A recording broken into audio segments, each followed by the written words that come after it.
নমস্কার বন্ধুরা, আজকে একটা খুব সিম্পল কিন্তু ভীষণ টেস্টি গরমে খাওয়ার মতন রেসিপি শেয়ার করতে চলেছি।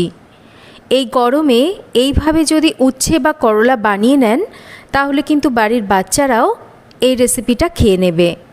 সাধারণত বাড়ির বাচ্চারা তেতো খেতে চায় না, তো যারা তেতো খেতে চায় না শুধু বাচ্চারাই নয়, বাড়ির বড় সদস্যরাও কিন্তু রেসিপিটা খুব তৃপ্তি করে খাবে।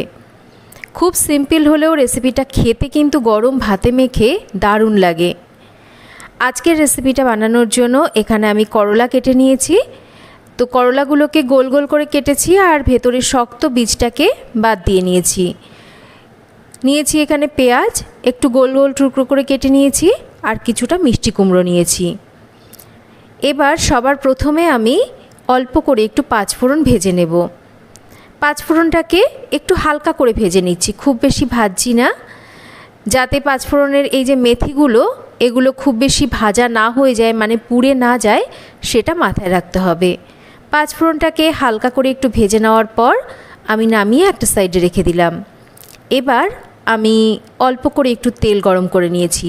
রান্নাটা করতে কিন্তু খুব একটা বেশি তেলের প্রয়োজন পড়ে না, আর যা গরম পড়েছে এই গরমে কিন্তু খুব বেশি তেল মশলা খাওয়াটাও ঠিক নয়, তাই অল্প তেলে যতটা সম্ভব রান্নাটা করে নেওয়া যায়। তেলটা গরম হলে আমি প্রথমে করলাগুলোকে ভেজে নিচ্ছি।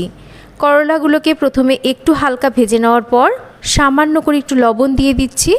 একটু লবণের ছেটা দিয়ে নিলে করলাগুলোর মধ্যে লবণও ঢুকবে, আর তাছাড়া করলাগুলো তাড়াতাড়ি নরম হয়ে ভাজাটাও সুন্দরভাবে হবে।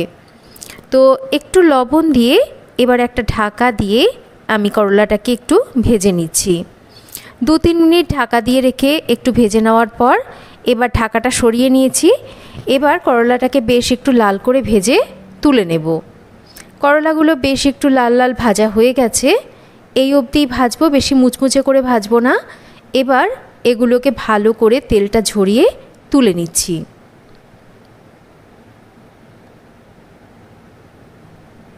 এবার আমি একটা শুকনো লঙ্কা একটু ছোট ছোট টুকরো করে তেলের মধ্যে দিয়ে দিয়েছি।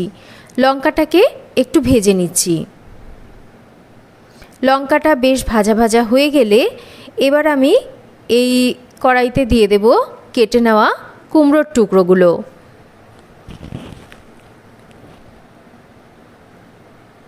এবার কুমড়োগুলোকেও একটু আমরা ভেজে নেব।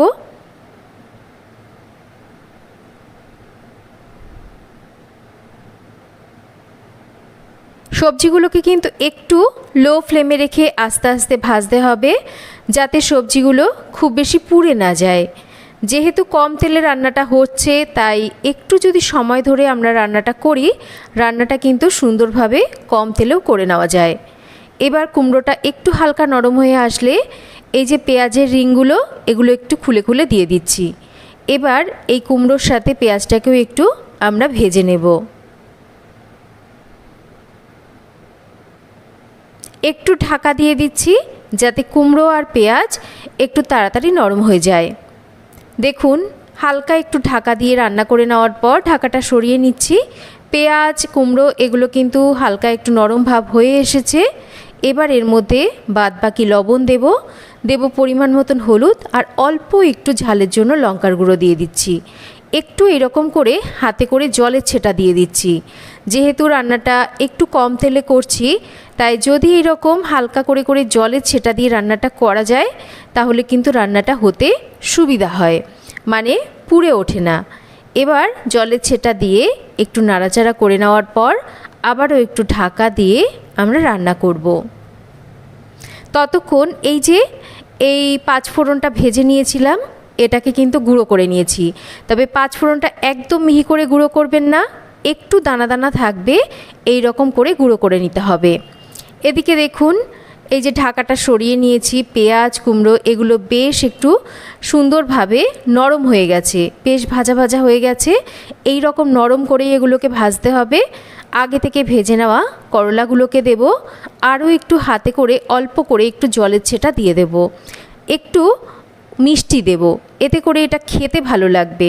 আর রান্নাটা এইভাবে করে দেখবেন, এতে স্বাদটাও ভালো আসবে। আর এই যে এর একটা যে সুগন্ধ, এটা কিন্তু বেশ অন্যরকম হয়। বাচ্চারা রান্নাটা কিন্তু খেতে খুব পছন্দ করবে। এবার এর মধ্যে আমি দিয়ে দিচ্ছি গুঁড়ো করে নাও পাঁচফোড়নের গুঁড়ো থেকে কিছুটা দিয়ে দিলাম, আর কিছুটা রেখে দিচ্ছি, পরে এটা ব্যবহার করব। একটু মিশিয়ে নেওয়ার পর এবার একটা ঢাকা দিয়ে আরও একটু রান্না করছি, যাতে এই পাঁচফোড়নের গুঁড়োর সুন্দর সুগন্ধটা চলে না যায়। আরও মিনিট দুয়েক ঢাকা দিয়ে রান্না করে নেওয়ার পর ঢাকাটা সরিয়ে নিয়েছি। দেখুন এগুলো কিন্তু বেশ সুন্দরভাবে রান্না হয়ে গেছে। এবার বাদবাকি পাঁচফোড়নের গুঁড়োটা আমরা দিয়ে দেব। ভালো করে এবার একটু মিশিয়ে নেব, আর এটাকে কিন্তু নামানোর আগেই দেবেন, তাতে করে এর সুগন্ধটা বেশ ভালো আসবে। ঠিক এই রকম হবে রান্নাটা, একদম সিম্পল একটা রান্না, কিন্তু এই যে তীব্র গরমে এই রকম একটা রেসিপি গরম ভাতে প্রথম পাতে মেখে খেতে কিন্তু অসাধারণ লাগে। খুব সিম্পল হলেও রান্নাটা খেতে কিন্তু দারুণ স্বাদের হয়। আপনারা রেসিপিটা একবার বাড়িতে এইভাবে বানিয়ে দেখতে পারেন। আশা করছি রেসিপিটা আপনাদের ভালো লাগবে। দেখুন নামিয়ে সার্ভ করে দিয়েছি। একবার এইভাবে বানিয়ে খান, দেখবেন বাড়ির বাচ্চা থেকে বড় সকলেই খাবে। কেমন লাগলো রেসিপি জানাবেন, ভালো লাগলে লাইক শেয়ার করবেন, চ্যানেল সাবস্ক্রাইব